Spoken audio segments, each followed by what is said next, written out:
solo de predicación, sino de comunión, la comunión que nos ha regalado el Señor en el cuerpo de Jesucristo. Bien, en esta mañana en la escuela me han pedido que hable acerca de lo que se llama la cesación de los dones milagrosos o la cesación de todos aquellos movimientos especiales del Espíritu Santo en lo que fue la Iglesia Apostólica. Así que voy a hablar acerca de la cesación de los dones milagrosos como un título general, pero vamos a ver en el desarrollo que es un poco más amplio que eso. La idea que tengo en mente es la siguiente, y lo que quisiera que les quede a ustedes de manera básica, si el resto no queda está bien, que solo quede esto, es que la Iglesia Apostólica tuvo características únicas y especiales que no era la intención de Dios que se presentaran en la Iglesia de todos los siglos. En el afán de algunas iglesias de querer amoldarse a la Biblia y de buscar el modelo de la iglesia tal y como aparece en el Nuevo Testamento, no han tenido cuidado de percibir que no todo lo que sucedió en la iglesia primitiva y no todo lo que hizo la iglesia primitiva es lo que debe suceder y debe hacer la iglesia de todos los siglos. El carismatismo y el pentecostalismo, en esa idea de imitar a la iglesia primitiva tal cual como aparece en el Nuevo Testamento, pues entonces empezó a practicar ciertos dones que fueron evidentes en esa iglesia apostólica, trayendo a la iglesia del último siglo y medio mucha confusión. De ahí surge entonces la necesidad de establecer una doctrina clara con relación a la presencia de esos dones y esos oficios particulares que encontramos en la iglesia apostólica, porque eso está ahí en la Biblia, pero entender cuál era el propósito de Dios con eso y si es la intención de Dios o fue la intención de Dios que eso continuara a lo largo de los siglos. Entonces esa es la idea principal, repito, la idea principal es no todo lo que sucedió en la iglesia primitiva, en la iglesia apostólica, no todo lo que hizo la iglesia apostólica debe hacer y debe suceder en la iglesia de todos los siglos. Hubo algo especial, algo particular en esa iglesia del primer siglo. Y bueno, la verdad hablar de ese tema es bastante extenso y complejo, porque es un debate del último siglo, un debate que lleva más de 100 años en la iglesia cristiana.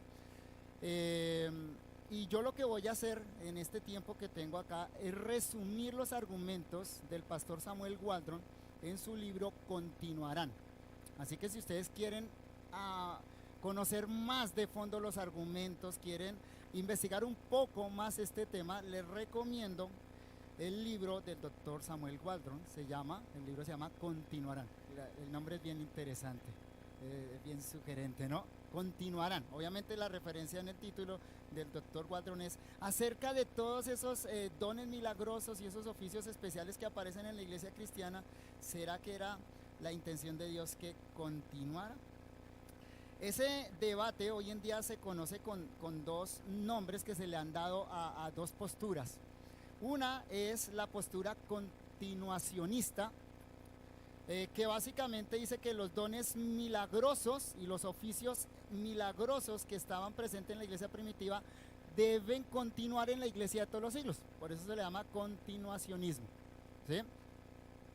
Dones especiales que vemos en el Nuevo Testamento en la iglesia apostólica, oficios especiales que vemos en la iglesia apostólica, dicen los continuacionistas, deben estar presentes en la iglesia de todos los siglos, deben estar presentes hoy en día. O sea, imitemos a la iglesia apostólica tal cual la vemos en el Nuevo Testamento. Y por otro lado tenemos el cesacionismo que enseña que esos dones milagrosos y esos oficios particulares eran para la iglesia apostólica, la iglesia primitiva, cesaron, dejaron de usarse, Dios no los usó más. Hoy en día entonces no debemos esperar ni ese tipo de dones milagrosos, ni ese tipo de oficios especiales en la iglesia de nuestros días y la iglesia de todos los siglos. Hay una aclaración importante que debemos hacer de entrada. La postura clara que vamos a enseñar es la cesacionista. O sea, creemos que los dones milagrosos y esos oficios particulares cesaron con la iglesia primitiva, eran para la iglesia apostólica, no están hoy en uso, no están vigentes hoy en día, pero eso no significa en ningún sentido que Dios no realice milagros o no realice obras sobrenaturales en nuestro mundo actual. Esa es una distinción clave que debe estar en nuestra mente. No negamos que Dios realice milagros, que Dios haga obras sobrenaturales hoy en nuestros días o a lo largo de la historia de la iglesia. Lo que negamos es que los dones milagrosos o personas que portaban esos dones milagrosos y oficios especiales y particulares como el del profeta y el apóstol estén hoy en funcionamiento. Eso es a lo que nos referimos con el cesacionismo. Ahora, el asunto es muy complicado porque hasta hace unas décadas, digamos que la línea de división entre los que son cesacionistas y los que son continuacionistas estaba muy bien trazada. O sea, usted podía distinguir entre iglesias de corte pentecostal y carismático y decía, esas son iglesias que practican esos dones milagrosos y piensan que todavía hay oficios especiales, ¿cierto? Ahí usted trazaba la línea. Y de ahí para allá, lo que se llamaba el evangelicalismo conservador, de ahí para allá, iglesias que no fueran pentecostales o carismáticas, uno entendía claramente que esas iglesias no, o eran mejor cesacionistas, no practicaban esos dones. Pero ¿qué es lo que ha pasado en las últimas décadas? Bueno, que por el auge del movimiento carismático, entonces esto penetró en todas las grandes tradiciones cristianas, en todas, incluso dentro de la tradición reformada, a tal punto que hoy tenemos personas y teólogos, pastores también, que se proclaman a sí mismos como reformados, e incluso algunos que dicen suscribir las confesiones históricas como Westminster o la 1689, pero que en su teología son continuacionistas, y eso está confundiendo mucho. Iglesias famosas, pastores famosos que son declarados abiertamente continuacionistas, ¿sí? No quiero dar nombres, si quieren en el descanso me preguntan nombres, se los doy de manera particular, ¿sí? Pero es complicado el asunto. Y vuelvo y digo, iglesias y pastores famosos dentro de la reforma que son continuacionistas, ¿sí? Y más difícil aún, que se creó una vía media, que es como la vía política, la vía el que no quiere incomodar ni al uno ni al otro, y algunos buenos predicadores reformados se declaran a sí mismos de una posición abierta pero cautelosa. Y popularmente lo dicen, no, yo soy cesacionista pero con el dedo en la boca. Diría un político colombiano, ni chicha ni limonada. Pero eso ha traído mucha confusión, noten ustedes entonces, incluso dentro de la reforma. Tenemos obviamente entonces dentro de la reforma la posición histórica que es cesacionista. Esa es la posición de las confesiones históricas, es la posición de la confesión de fe 1689, pero tenemos por otro lado algunos que dicen que no, que ellos son continuacionistas, que en sus iglesias están abiertos a que si va a haber una manifestación de dones milagrosos, lo van a recibir con los brazos abiertos, y otros que por no molestar a los unos a los otros simplemente dicen, no, yo mejor me quedo en la vía media, yo creo que soy cesacionista, pero no me puedo negar a que si un día alguien se para acá a profetizar, pues es un movimiento del Espíritu Santo, lo vamos a aceptar. ¿Notan qué complejo es el asunto? Al interior incluso de la reforma, o sea que antiguamente ese era un problema de iglesias pentecostales y carismáticos, trazábamos la línea y decíamos, no somos pentecostales ni carismáticos, entonces somos cesacionistas. Hoy en día no es así.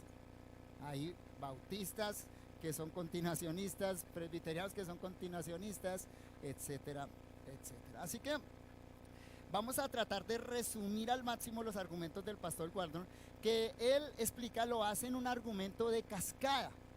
El punto es demostrar por la Biblia que la posición correcta con relación a esto de los dones milagrosos y de los oficios particulares es el cesacionismo, que eso estaba relegado únicamente para la iglesia apostólica. Y el argumento de cascada del doctor Waldron es el siguiente. Primero, y ahorita lo vamos a explicar brevemente. Primero, si demostramos que los apóstoles fue un oficio particular de la iglesia primitiva, entonces eso nos va a llevar por la vía del cesacionismo. Si hoy en día no hay oficio apostólico, entonces deberíamos concluir que esos dones milagrosos y esos oficios particulares fue algo propio de la iglesia primitiva. Ese es el primer argumento del pastor Samuel Waldron. Entonces, apóstol. ¿Hay apóstoles hoy en día? Respuesta, sí, entonces deberíamos esperar dones milagrosos. Respuesta, no hay apóstoles hoy en día, eran solo para la iglesia primitiva, entonces no deberíamos esperar nada de esas manifestaciones milagrosas hoy en día. Segundo argumento en cascada del doctor Waldron, no hay profetas. Primero, no hay apóstoles. Segundo, no hay profetas. Y el punto a demostrar acá es que los profetas, tanto del Antiguo Testamento como del Nuevo Testamento, los dos acompañaban a los apóstoles en la tarea de traer la revelación que quedaría finalmente por escrito. Y acá esto se une a un tema que se le llama el canon cerrado. O sea, si Dios trajo la revelación para la iglesia de todos los tiempos a través de apóstoles y profetas, esa revelación quedó completa en la Biblia. Ya no debemos esperar más revelación de parte de Dios. Por lo tanto, entonces, hoy en día no debemos esperar ese tipo de manifestaciones milagrosas. Ese es el segundo argumento del doctor Waldron. Tercero, no hay quienes hablan en lenguas. Primero, no hay apóstoles. Segundo, no hay profetas. Tercero, no hay hoy en día quien hable en lenguas. O sea, hoy no hay don de lenguas. Y el punto del pastor Waldron acá es que el don de lenguas era un don de revelación. O sea, era similar al don apostólico, era similar al don de profecía. O sea, cómo Dios comunicaba su voluntad a la iglesia en la época apostólica a través de los apóstoles, a través de los profetas, pero también a través del ejercicio del don de lenguas. Era revelación el don de lenguas. Entonces, si ya la revelación no fue dada completa por medio de los apóstoles, por medio de los profetas, la tenemos en la palabra escrita, ya no hay necesidad de ese tipo de dones que traían revelación de Dios.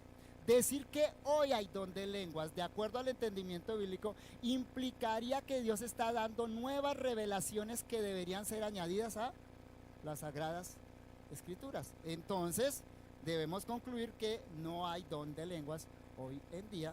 Y el cuarto argumento del doctor Waldron es: no hay quienes hacen milagros. No hay quienes hacen milagros. Miren el argumento de cascada que da. Empieza por lo primordial.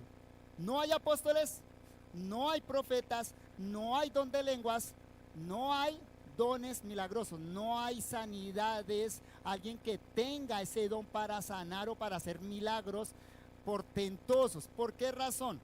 El doctor Waldron dice que esos dones milagrosos eran la manera en que Dios autenticaba o que Dios acompañaba el ministerio apostólico y profético.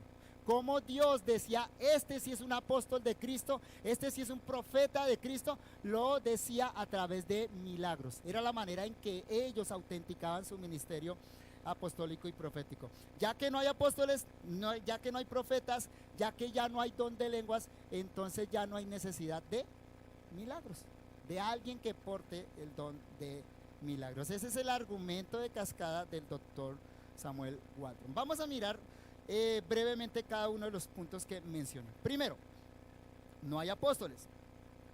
El doctor Waldron lo explica de esta manera. El Nuevo Testamento deja en claro que los apóstoles no son dados a la iglesia de hoy. Ellos vivieron en el primer siglo después de Jesucristo. Por lo tanto, sabemos con absoluta certeza que ese don, el don de ser apóstol o el don apostólico que Dios le dio a la iglesia, es el más grande de todos. Sabemos que ese don ha cesado y ya no es entregado a la iglesia. Esta clara enseñanza del Nuevo Testamento nos proporciona una premisa vital para el argumento contra el continuacionismo.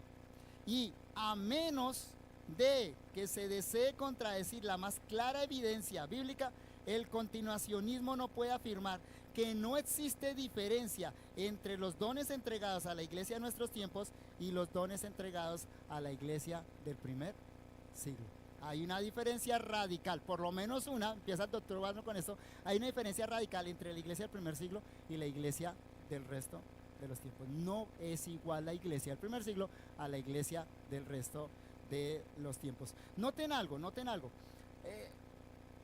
Los continuistas, los que creen que aún debe haber apóstoles hoy en día y debe haber dones milagrosos, ellos se basan en la Biblia. Ellos hablan en la Biblia, abren el libro de los Hechos y muestran todo lo que sucedía ahí. Abren todo el Nuevo Testamento y muestran entonces la necesidad de un don apostólico en la iglesia, ¿cierto? Pero el punto acá es hermenéutico. El punto acá es la manera de interpretar eso a la luz de toda la historia de redención. El error que se comete, como les dije al principio, es pensar que la iglesia de todos los tiempos está llamada a ser como la iglesia apostólica era. Entonces, usted lee el Nuevo Testamento y la iglesia del primer siglo tenía apóstoles. La conclusión equivocada es decir, entonces, la iglesia de todos los tiempos tiene que tener apóstoles vivos. Tiene que tener apóstoles de carne y hueso ahí en medio de las iglesias. Por eso entonces el doctor Waldron comienza con este argumento acá. Claro, si mostramos por la Biblia que los apóstoles fueron un don dado a la iglesia del primer siglo únicamente y no a la iglesia de todos los tiempos, eso significa que la iglesia apostólica no es idéntica a la iglesia del resto de los siglos. Que esta iglesia, que la iglesia del siglo XXI no es idéntica a la iglesia del primer siglo. No estamos llamados a hacer ni ser tal cual como era esa iglesia apostólica.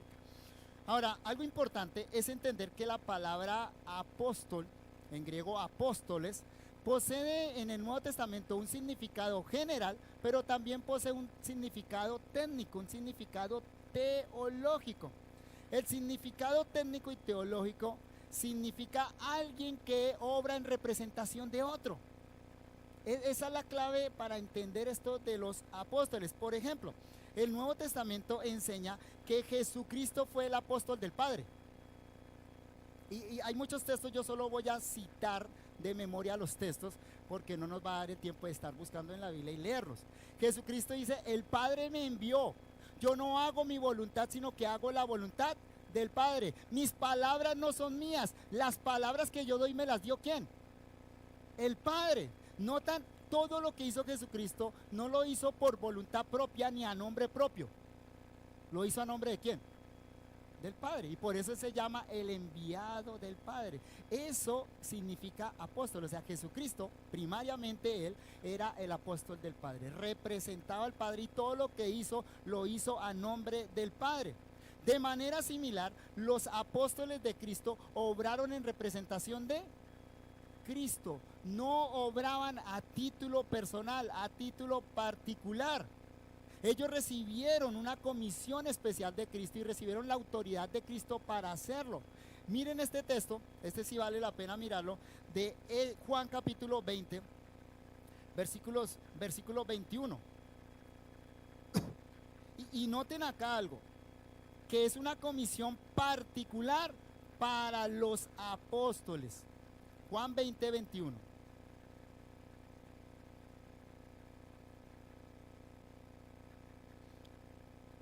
Esto es después de la resurrección. Y mire lo que sucede acá. Entonces Jesús les dijo otra vez. ¿A quiénes les dice? Usted mira el contexto, son los discípulos. Versículo 20, y los discípulos se regocijaron viendo al Señor. Versículo 21, entonces Jesús les dijo otra vez, paz a vosotros, como me envió el Padre, así también yo os envío. Ahí la palabra, el verbo enviar es apostelo, de donde deriva el sustantivo apóstolos, apóstol. O sea, la idea acá es, yo los envío como representantes, yo los envío como apóstoles. Y mire el versículo 22, y habiendo dicho esto, sopló y les dijo, recibid el Espíritu Santo. Esto no es recibir el Espíritu Santo para salvación, es recibirlos para la comisión. apostólica que están recibiendo, y note que esa es la afirmación del versículo 23, a quienes remitieren los pecados les son remitidos y a quienes se los retuvieren les son retenidos. Eso es una autoridad apostólica. Mire, algo importante, a veces leemos descuidadamente el Nuevo Testamento y no notamos cuando Jesucristo les da un poder especial al apóstol y pensamos que es para nosotros. Este versículo usted no lo puede leer y aplicarlo usted. Cometería un error hermenéutico terrible y un error práctico que lo va a llevar por un camino desacertado. Esto no lo puede leer una iglesia hoy en día y decir, debe suceder con nosotros esto. Esto fue particular para ¿quiénes? Para los apóstoles. Entonces, en el Nuevo Testamento, cuando se utiliza la palabra apóstol en ese sentido técnico, teológico, de alguien que obra en el nombre de otro, nos estamos refiriendo al oficio apostólico particularmente. Y bueno, porque hay otros casos en el Nuevo Testamento donde la palabra apóstol no se utiliza así, sino simplemente significa un representante de una iglesia.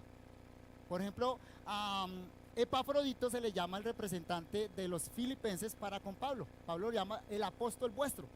¿En qué sentido? Epafrodito fue en nombre de la iglesia de Filipo a llevarle a Pablo unas ofrendas. Y lo mismo sucede con Tito y Timoteo, que son llamados apóstoles en 2 Corintios 8:23. Entonces el punto es entender que en el Nuevo Testamento apóstol es alguien, en el sentido técnico, es alguien que obra con la autoridad de Jesucristo. Un ejemplo actual para que lo entendamos. ¿Ustedes conocen eso de los poderes notariales? ¿Sí? Este año murió la mami de mi esposa. Y pues obviamente entonces los hermanos tienen que empezar con todos los trámites de herencia y todas esas cuestiones, ¿no? De sucesión, herencia, etcétera, ¿sí? Pero eso tienen que hacerlo en Bogotá. Mi esposa está en Armenia. Imagínense que cada vez que necesitan firmar algo, mi esposa tuviera que viajar a Bogotá, que es lo que habría que hacer. Entonces, para evitar eso, ¿qué hicimos? Mi esposa, ¿qué hizo? Hizo un poder notarial a una hermana de ella. En ese poder le otorga a ella todo el poder para representarla. Y hay poderes relativos y hay absolutos. Hay unos que son para ciertas cosas particulares. En ese caso se decidió hacer un poder absoluto. O sea, la hermana de mi esposa firma en nombre de mi esposa. Si ella firma, es como si firmara mi esposa. En el caso de los apóstoles, lo que ellos recibieron de parte de Cristo fue un poder notarial absoluto. ¿Obran en nombre de quién? De Jesucristo. Lo que dice un apóstol de Cristo, ¿lo está diciendo quién? Cristo. Desobedecer una orden apostólica es desobedecer ¿a quién? A Cristo. ¿Notan lo que significa apóstol en el Nuevo Testamento? Claro, la pregunta que tiene que estar en nuestra mente en este momento es, ¿será que hoy en día o a lo largo de la historia de la iglesia han existido otros hombres como esos 12 iniciales? Con esa autoridad y ese poder de Cristo, alguien que se pueda parar hoy en día y decirle a la iglesia, Cristo dice esto y si ustedes no obedecen, entonces caen bajo maldición. Evidentemente la respuesta del Nuevo Testamento es, solo los 12 tenían ese poder notarial que Cristo les dio. Ahora, de acuerdo al Nuevo Testamento, hay 3 pruebas para un apóstol. Hay 3 requisitos para un apóstol. ¿Qué son estos? De acuerdo al Nuevo Testamento, para que alguien sea un apóstol de Cristo tenía que cumplir estos 3 requisitos. Primero, haber sido un testigo ocular del Cristo resucitado. Repito, haber sido un testigo ocular del Cristo resucitado. Eso está claro en Hechos capítulo 1, versículo 22 y en 1 Corintios capítulo 9, versículo 1. Cuando los apóstoles en Hechos buscan a alguien que reemplace a Judas, busca a alguien que haya estado con ellos y haya visto al Señor Jesucristo. Y cuando Pablo dice que él es apóstol de Cristo, dice, ¿no he visto yo al Señor resucitado? Porque Cristo se le apareció a Pablo y Pablo vio al Cristo resucitado. Entonces noten ese primer requisito, testigo ocular de Cristo resucitado. Claro, si alguien hoy en día dice que es apóstol de Cristo, entonces la primera pregunta que debemos hacerle, ¿cuál es? ¿Has visto al Cristo resucitado? Esa es la pregunta clave. Segundo requisito, tuvo que haber sido designado directamente por Jesucristo. ¿Quién designó a los 12? Directamente Cristo. Lo leímos ahorita en Juan 20:21. Yo os envío.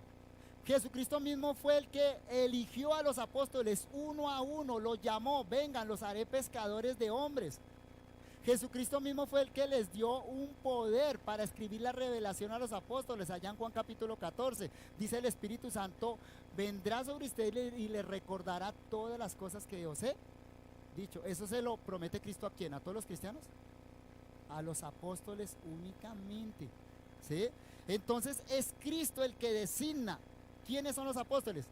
Pablo en sus cartas, una tras otra, siempre recuerda que es apóstol de Jesucristo. Y en Gálatas capítulo 1, versículo 1 dice, designado apóstol no por voluntad de hombres, sino por voluntad de ¿quién?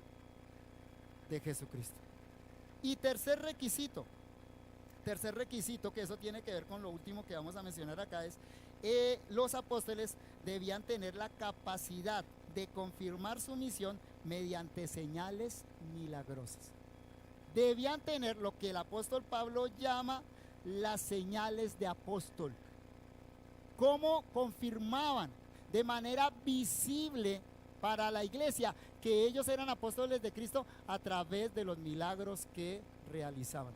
El texto clave aquí es Hebreos capítulo 2. Vayamos allá, por favor. Hebreos capítulo 2, versículos 1 al 4.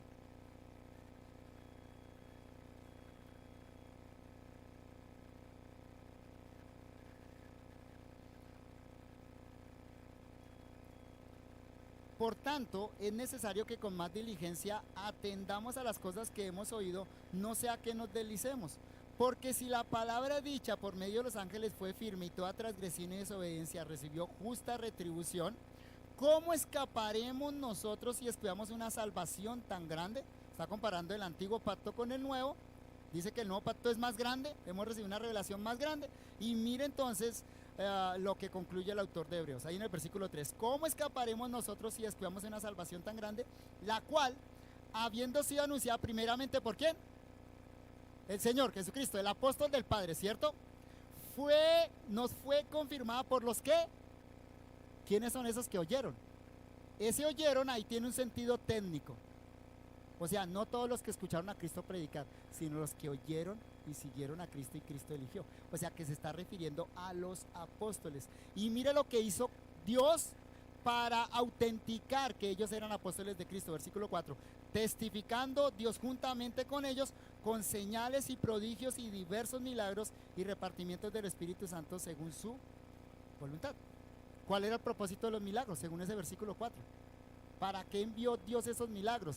Es claro el texto, dice, testificando Dios juntamente con ellos. ¿Testificando qué? ¿Qué era lo que Dios testificaba con esas señales, con esos milagros y repartimientos?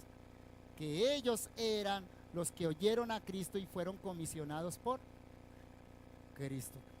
Así que si hoy alguien dice ser apóstol, entonces primero tiene que demostrar que vio al Cristo resucitado. Tiene que demostrar que fue comisionado directamente por Cristo y tiene que demostrar las señales de ser apóstol de Cristo. Ahora, para concluir este punto y avanzar, de acuerdo a Efesios 2:20, los apóstoles o el ministerio apostólico es un ministerio fundacional. O sea, la iglesia se edifica sobre el fundamento de los apóstoles. Es decir, los apóstoles, Cristo los entregó a la iglesia de todos los siglos para que echaran el fundamento de la iglesia. No es un ministerio permanente, como si es el ministerio evangelístico o el ministerio de pastores maestros. Este fue un ministerio para que se echara el fundamento de la iglesia. ¿Cuál es el fundamento de la iglesia? Es la doctrina apostólica.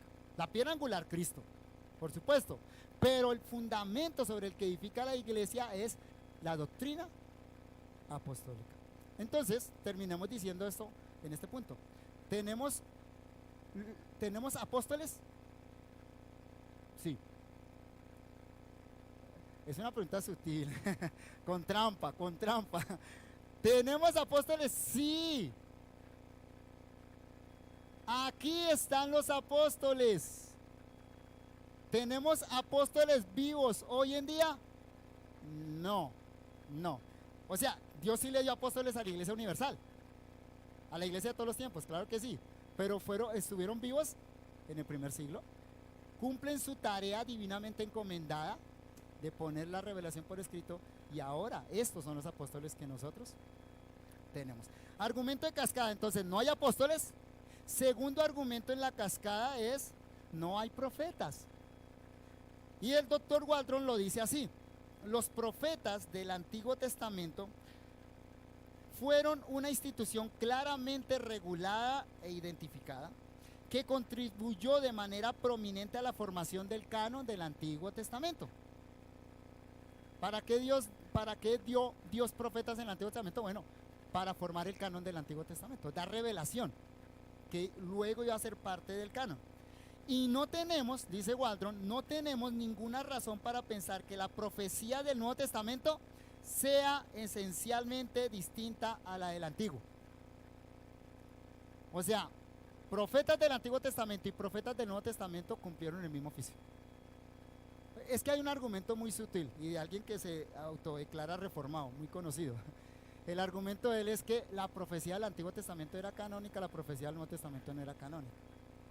La profecía del Antiguo Testamento era infalible, la profecía del Nuevo Testamento es falible. ¿Desde dónde puede argumentar eso? Cuando el Nuevo Testamento claramente identifica la profecía del Antiguo Testamento con la del Nuevo Testamento, tienen el mismo carácter, el mismo valor, tienen la misma autoridad. Dice Waldron, de hecho, tenemos razones para pensar que la profecía es fundamentalmente la misma, tanto en el Antiguo como en el Nuevo Testamento. Por tanto, como los profetas bíblicos fueron, de acuerdo a Efesios 2:20, fundamento para la iglesia, infalibles y canónicos, la profecía como tal ya ha cesado. Efesios 2:20, la iglesia edifica sobre el fundamento de los apóstoles y profetas. Apóstoles y profetas. ¿A qué se refiere Pablo con profetas ahí en Efesios 2:20? Hay mucho debate al respecto. Algunos dicen solo los profetas del Antiguo Testamento. Otros dicen no, profetas del Nuevo Testamento. No, simplemente en la mente de Pablo no había una distinción entre profetas del Antiguo y del Nuevo Testamento. Pablo está diciendo ahí que el fundamento de la iglesia es la palabra escrita que Dios la trajo a través de apóstoles y profetas. Así que la pregunta es esta: ¿tenemos hoy, en la iglesia de hoy, tenemos revelación profética? Esa es la pregunta. ¿Tenemos revelación profética hoy en la iglesia? Otra vez bien, estamos bien, estamos en la línea. La respuesta es sí. Claro que sí, tenemos revelación profética, claro que sí. Cuando un carismático, un pentecostal le pregunta eso, usted respóndale convencido, claro que sí. Y la mejor, la más clara, como dice el apóstol Pedro, aquí está. La pregunta entonces, la segunda pregunta es: ¿tenemos hoy en día profetas vivos en la iglesia de Cristo? La respuesta es no. Claro, a eso van a responder los continuacionistas diciendo sí, sí. Y déjeme aclarar algo: algunos continuacionistas creen que esa profecía sí es, ¿cómo les digo? Sí es autoritativa, ¿sí? Pero otros simplemente dicen que no, que esa profecía puede ser falible. Pero eso es una equivocación, porque de acuerdo a la Biblia, si hay profecía dada por Dios, toda profecía es autoritativa. ¿Cómo era la profecía en el Antiguo Testamento, mis queridos hermanos? Alguien, un hombre dotado con el Espíritu Santo, se paraba delante del pueblo de Dios y clamaba: así dice el Señor. Ustedes están estudiando Joel. ¿Y cuál es la autoridad del profeta? El profeta le para decir: venga, quiero decirle una cosita. ¿Saben qué es que? Ay, tengo un pálpito. Así se paraba el profeta del Antiguo Testamento. ¿Cómo se para el profeta Joel? Así dice el Señor: arrepiéntanse. Se para con una autoridad divina, de tal manera que si el pueblo no escuchaba al profeta, entonces caía bajo el desagrado de Dios. Venía juicio por desobedecer a Dios y por no escuchar al profeta. El profeta, de acuerdo al Antiguo Testamento, era la boca de Dios. O sea, Dios hablaba a través del profeta. El profeta era Dios mismo hablando. Era una autoridad absoluta. Esas profecías eran infalibles. Es más, el Antiguo Testamento tiene una regulación con relación a los profetas allá en Deuteronomio capítulo 18. Y después de dar la regulación diciendo que si el profeta no se cumple lo que el profeta dice, o si el profeta empieza a hablar cosas que van en contra de la revelación ya dada, entonces Israel no tiene que escuchar al profeta, debían apedrearlo. Pero si ese profeta sí es profeta de Dios, entonces el que no escuchara al profeta debía ser desarraigado del pueblo de Dios. Tenía que ser expulsado del pueblo de Dios. ¿Notan la autoridad del profeta en el Antiguo Testamento? Por tanto, la profecía del Antiguo Testamento era autoritativa y canónica. Con canónica quiero decir esto: era profecía que finalmente tenía que quedar por escrito para el pueblo de Dios de todos los tiempos. Los profetas primero hablaron. El profeta Joel, el profeta Amós, el profeta Oseas, primero dieron predicaciones, para que entendamos qué hicieron ellos, predicaciones, se pararon a predicar públicamente, pero luego pusieron por escrito. ¿Por qué razón pusieron por escrito esos libros? Para que quedara permanente ahí. O sea que ahí hay una intención canónica, o sea, de conformar el canon, la regla para la iglesia de todos los tiempos.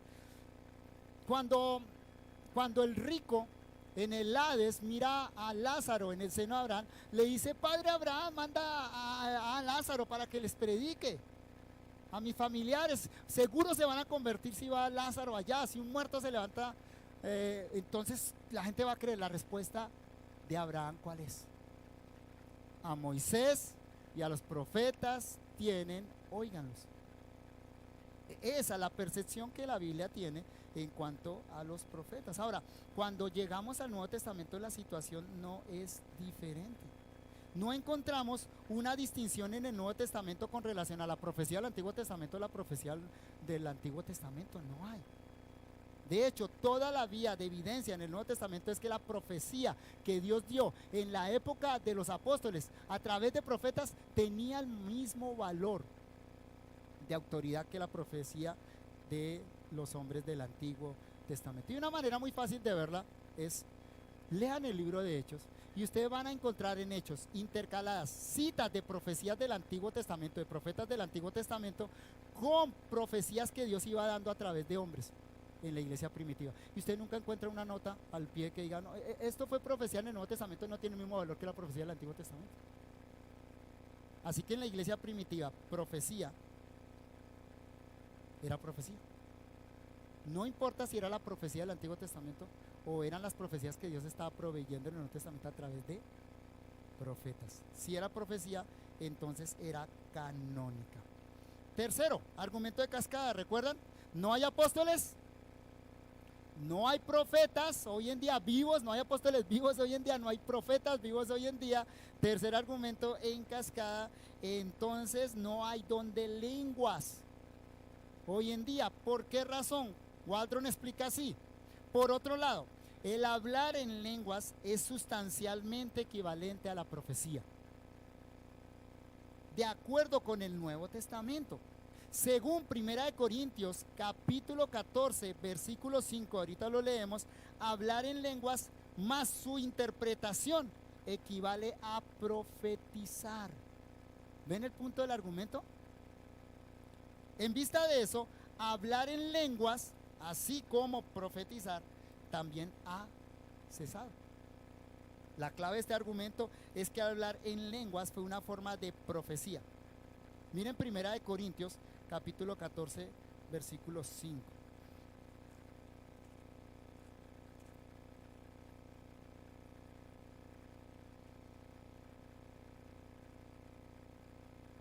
Bueno, habría que dar una clase únicamente para esto del don de lenguas, ¿no? Pero mire lo que Pablo dice acá, 1 Corintios 14, 5. Así que quisiera que todos vosotros hablaseis en lenguas, pero más que profeticéis, porque mayor es el que profetiza que el que habla en lenguas, a no ser, ¿notan esa aclaración de Pablo? A no ser que las interprete para que la iglesia reciba, ¿qué?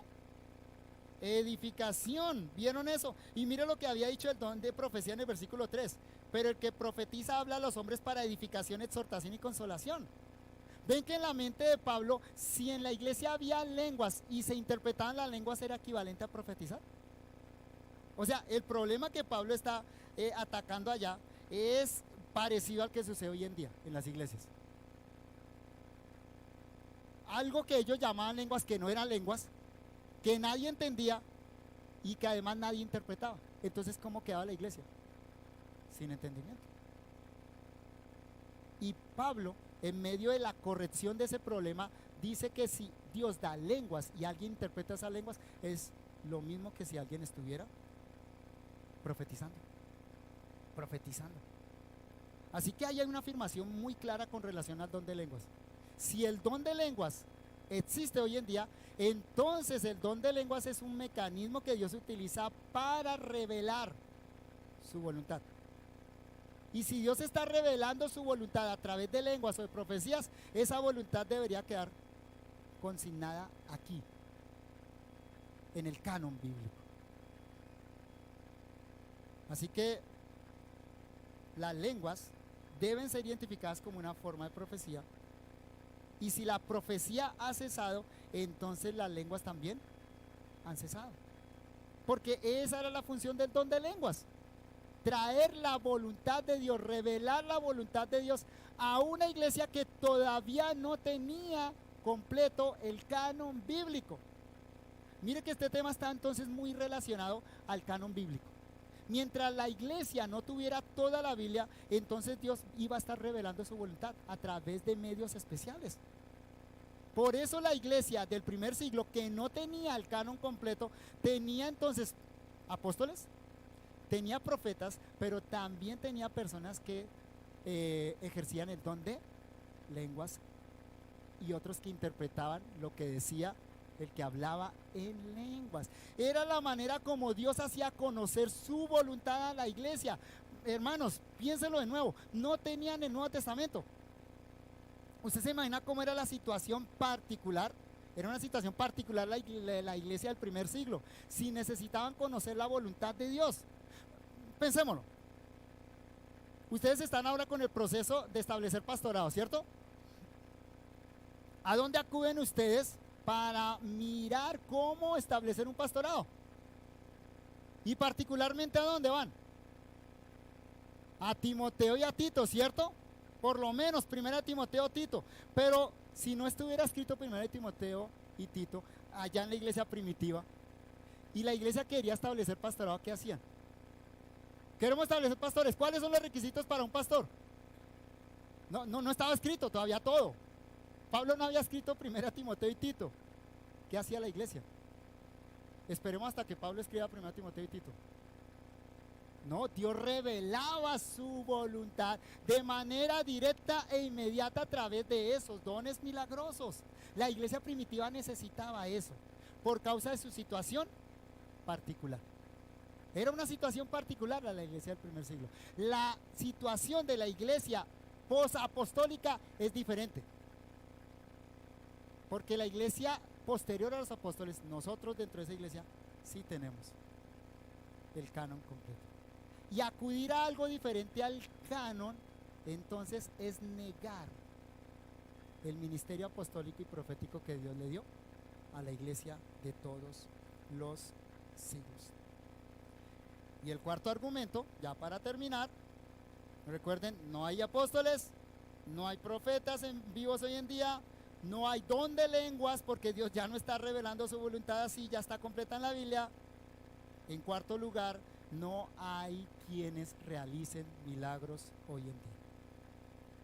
Dice el doctor Waldron, del mismo modo, los que hacían milagros realizaban señales milagrosas que estaban destinadas a vindicar, y esta es la clave, estaban destinadas a vindicar la autoridad divina de los mensajes que se les había conferido.